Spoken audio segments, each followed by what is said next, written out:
Bonjour frères et sœurs de Carcassonne, Burkina Faso, région parisienne et à d'autres endroits où le message peut circuler. Je suis de tout cœur avec vous en cette journée et c'est encore une journée de grâce et de bénédiction que nous allons vivre. Je vous rappelle à ceux qui sont de Carcassonne, de l'Assemblée de Carcassonne, que le 7 janvier, dans le ciel, un nuage a formé un signe, ictus, qui veut dire Jésus-Christ, du Fils du Dieu Sauveur. Un proverbe dit, un homme averti en vaut deux. 2 jours après avoir vu ce nuage, j'ai compris qu'il annonçait la venue de difficultés. Et nous y sommes donc. J'ai cette paix d'un homme averti. Et j'espère que vous aussi, surtout vous qui appartenez à l'Assemblée et à qui cette photo a été placée, qui montre bien le poisson qui est passé sur les journaux avec tout l'article conséquent. Donc pour moi, je suis un homme averti. J'ai essayé d'avertir tous mes amis. Maintenant, chacun a fait à la maison ce qu'il a voulu faire.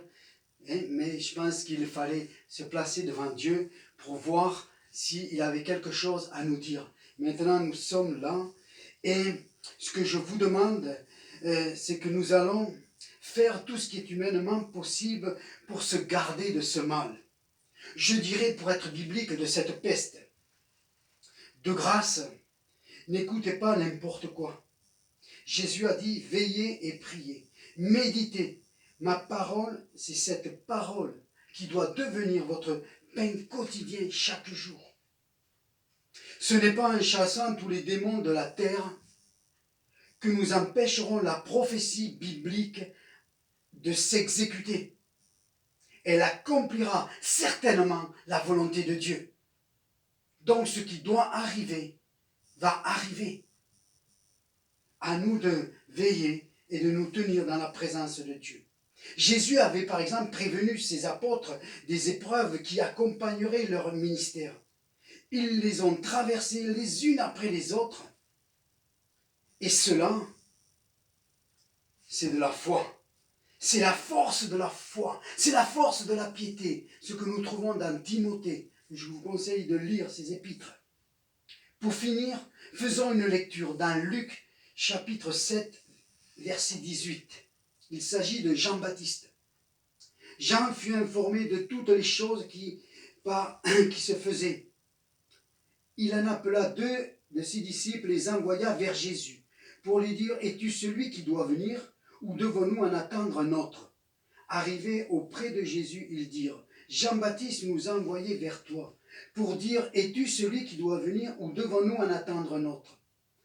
À l'heure même, Jésus guérit plusieurs personnes de maladies, d'infirmités et d'esprits malins. Et il rendit la vue à plusieurs aveugles. Et il leur répondit, allez rapporter à Jean-Baptiste ce que vous avez vu et entendu. Ce que vous avez vu et entendu. Les aveugles voient, les boiteux marchent, les lépreux sont purifiés, les sourds entendent, les morts ressuscitent, la bonne nouvelle est annoncée aux pauvres. Heureux celui pour qui je ne serai pas une occasion de chute. Heureux celui pour qui je ne serai pas une occasion de chute. Et comment, toi, Jésus, tu peux être une occasion de chute pour nous, toi qui es le Dieu d'amour, toi qui fais des signes, des prodiges et des miracles dans nos vies, toi qui as pris sur toi tous nos péchés. Oui, Jésus peut être une occasion de chute. Ce jour-là, Jésus a fait la démonstration de ce qu'il était le Messie promis par Ésaïe le prophète, 800 ans avant, et par d'autres prophètes. Mais Ésaïe avait précisé tous ces dons de miracles que le Messie exécuterait. Et ce jour-là, Jésus fait des miracles. Mais certainement que dans la foule qui était là, d'autres n'ont pas été guéris. Et voilà ce qui peut être une occasion de chute.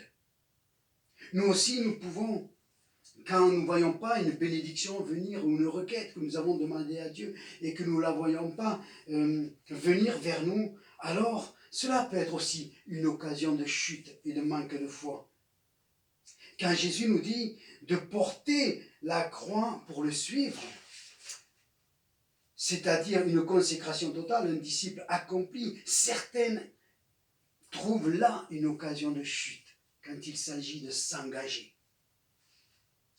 Quand nous ne persévérons pas, quand nous trouvons que le chemin est rocailleux et qu'il nous fait subir l'opprobre par nos amis, nos familles qui nous rejettent parce que nous avons choisi de suivre Christ, nous avons choisi de devenir chrétiens.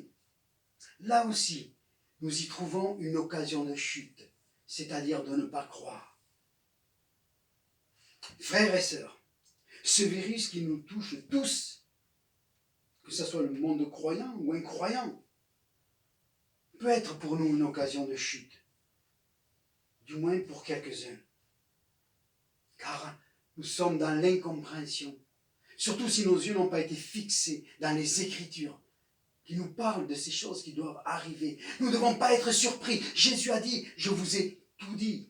Et il nous a tout dit. Mais c'est là que nous trouvons dans sa parole ce qui nous a tout dit. De grâce, relevons la tête. Notre délivrance est proche. Ce Dieu d'amour qui nous aime, que vous aimez et adorez, nous sortira de la fournaise comme les amis de Daniel.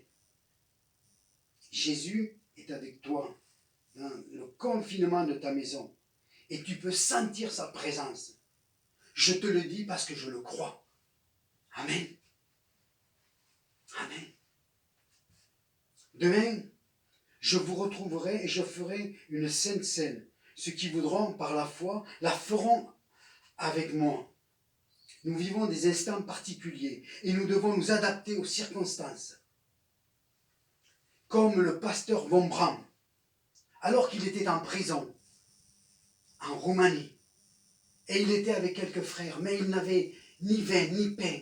Alors, dans ces circonstances particulières, le pasteur Von Bram raconte qu'il mimait la Sainte Seine, sans vin et sans pain.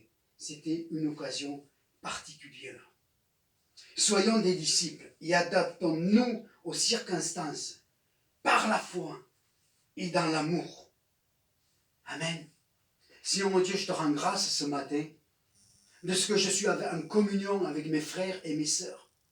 Je suis avec eux, même si je suis dans le confinement de ma maison, je suis avec eux, parce que je suis dans leur cœur, et que nous sommes faits d'un même salut, d'un même sauveur, nous sommes le même corps de Christ.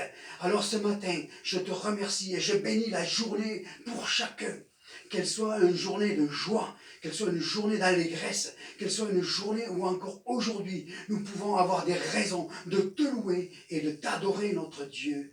Amen.